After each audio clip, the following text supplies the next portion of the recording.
some of the litter that was lying around on the ground.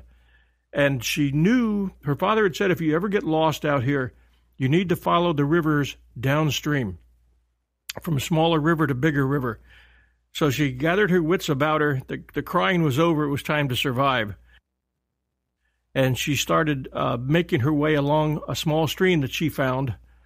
And when you look at that area of the Amazon rainforest, it's filled with all kinds of nasty critters. You've got poisonous bugs. You've got all types of insect swarms.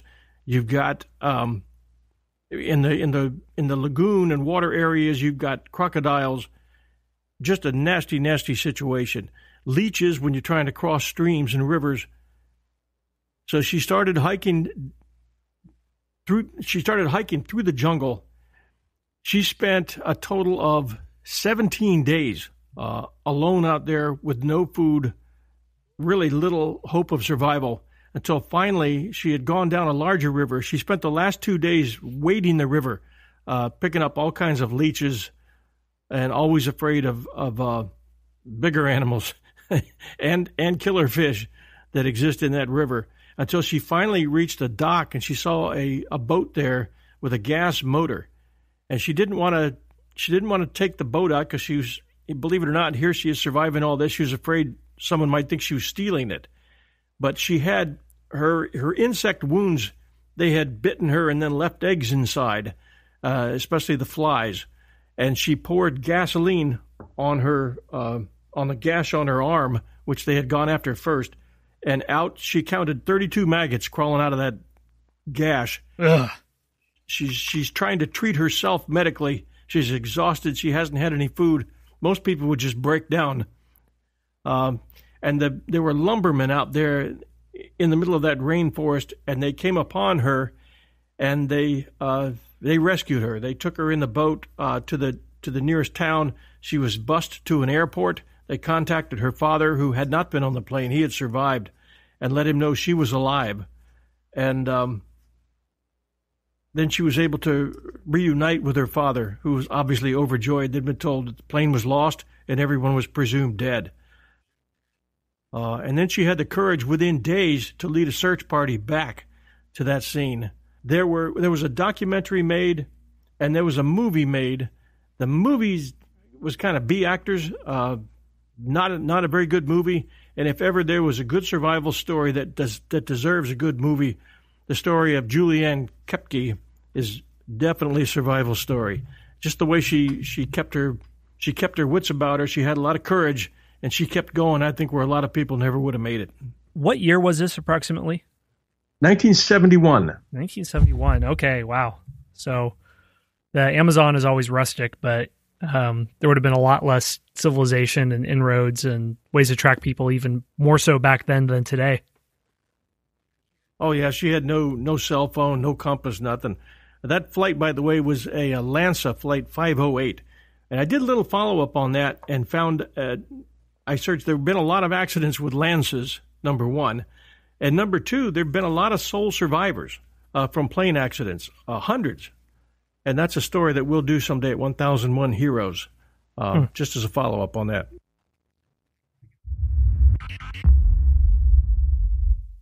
Have you ever had a problem with your teeth that you always wanted to get fixed? Maybe you didn't get orthodontia when you were growing up, or you stopped wearing your retainer. Well, I have an option that can help. For simple teeth straightening, you won't need to go through the hassle or long-term treatment of wire braces. And you can do it all from the comfort of your own home. It's a new company called Candid. Candid makes the process of straightening your teeth convenient and easy by having the customer take the process into their own hands. You get accessible and affordable orthodontic care and work with a network of highly trained orthodontists who review your case and direct your aligner plan. Basically, if you use Candid, you'll have straighter and brighter teeth in an average of 6 months, and this costs 65% less than braces. There's no office visits, everything is delivered to your home. You get incredible customer service. Candid offers support through email, phone, or video calls to answer any questions you have and walk you through the process. And Candid only uses orthodontists for their plan recommendations. So here's a breakdown of how it works. Candid sends you a modeling kit in the mail so that you can take impressions of your teeth. After you send back your impressions, Candid's network of orthodontists reviews your specific case and provides you with a 3D preview of what your treatment will look like. After you receive your 3D preview, you decide if you want to move forward with the alignment plan. Then you receive an aligner that's sent directly to your home and customized specifically to straighten your teeth. Again, Candid's treatment time is an average of 6 months and will literally save you thousands of dollars compared to more conventional methods. Right now, Candid is giving History Unplugged listeners a special discount. If you go to candidco.com/unplugged, you'll save 25% on your modeling kit. That's candidco.com/unplugged to get 25% off the price of your modeling kit. One more time, that's candidco.com/unplugged. All right, so I guess it's time for my number 2. You bet. Okay, well, I was thinking a lot about this, and I figured people are interested in Vikings a lot these days. There's that show on Showtime, Vikings. So I wanted to choose a Viking. I've been asked about them a lot. And my first choice, which I ultimately didn't go with, was Harald Hardrada. He was the king of Norway. He tried to conquer England in 1066, the same year that William the Conqueror did conquer England. But I liked him because before he was king of Norway, he was a mercenary. He was a commander of the Varangian Guard in the Byzantine Empire. So he travels to Constantinople. He travels in the Mediterranean. He's sort of a good stand-in for all the traveling and trading that the Vikings did from Northern Europe down to Russia. But I thought, all right, if you're a Hollywood producer, if you're going to do a historical biopic, you have to choose someone with a little bit more name recognition. So I chose Leif Eriksson, which it is early. It's early October when we're recording this, and yesterday was actually Leif Eriksson Day, which comes the day after Columbus Day. So he's got some pride in the Scandinavian community. So yeah, he's if anyone knows about him, they've heard the story that about 1000 AD, he goes on a big adventure. So I want to give a little bit of context to him and describe it. So the Viking Age kicks off around the 700s. That's when Europe is able to rebuild enough after the fall of Rome that it's able to have some nice monasteries and nice sites along the coastline for some plundering. So Viking civilization grows up in light of this. But in addition to plundering, they're also a great trade empire, and they are great explorers. They go down the Volga River from Russia down to Constantinople, down to Arabia. We have Abbasid coins in Sweden to this day. And they also travel the northern route. They go to England, Ireland for trade, for plundering, all that good stuff. They keep going. They go up to the Faroe Islands. They go up to Iceland. They go up to Greenland. Then they make it all the way up to Canada. So there's an entire northern route that Vikings are able to travel across on their longships and hop from island to island. So much so that people wonder why the Vikings didn't conquer or colonize the New World. There are archaeological ruins that people think are Viking ruins in New England. There's even someone who emailed me and asked about Viking ruins in Oklahoma.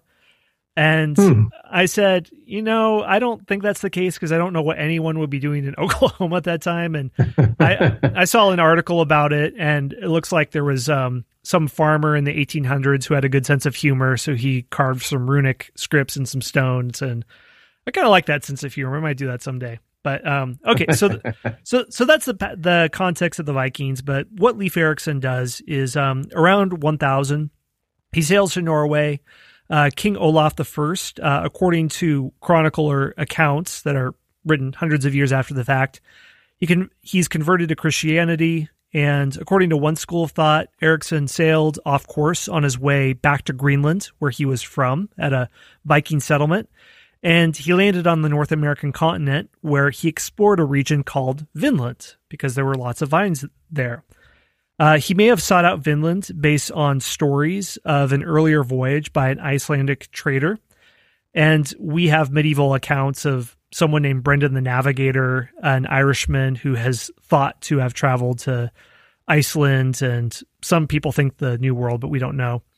And after spending the winter in Vinland, Leif Eriksson sailed back to Greenland and never returned to the North American shore. So he's thought to be the first European to reach the North American continent nearly 4 centuries before Christopher Columbus in 1492.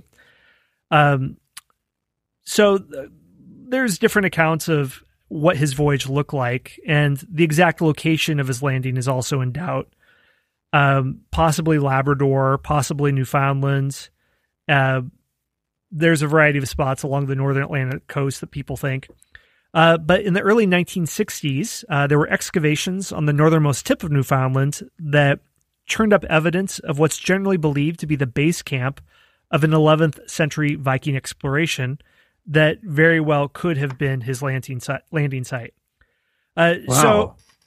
So anyway, it's there's a lot about that's interesting. He beats Columbus by 400 years. There are things about Columbus's legacy that have gotten more negative in recent years, particularly his relations with natives, what many see as exploitation.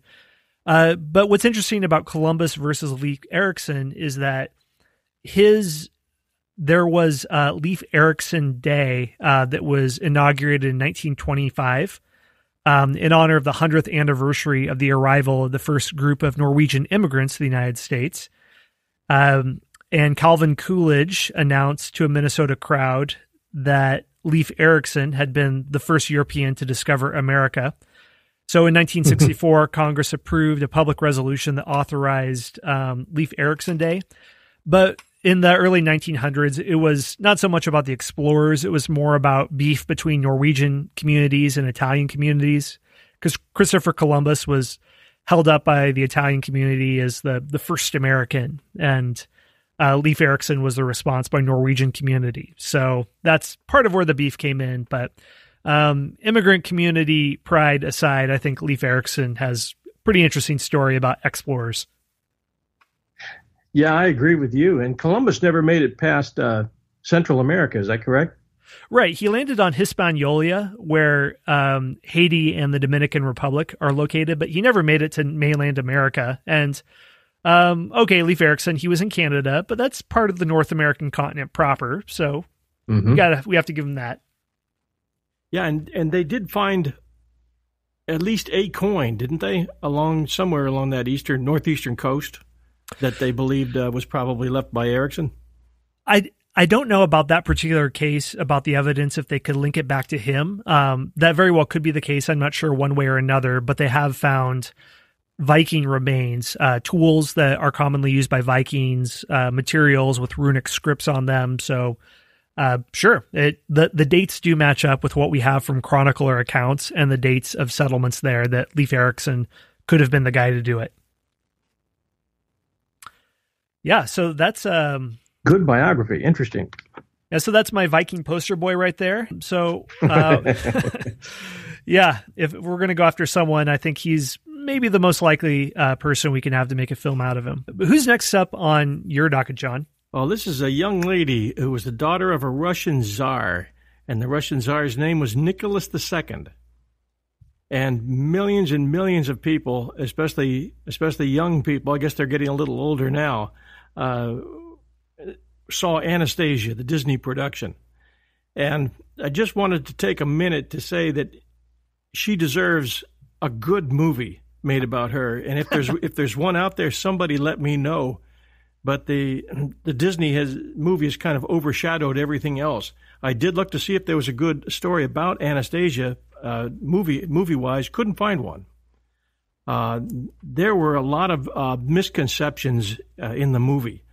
And first, the biggest one being that there was a happy ending for her, number one, and number two, that they used the story of an imposter for the movie. And that was her name was Anna Anderson.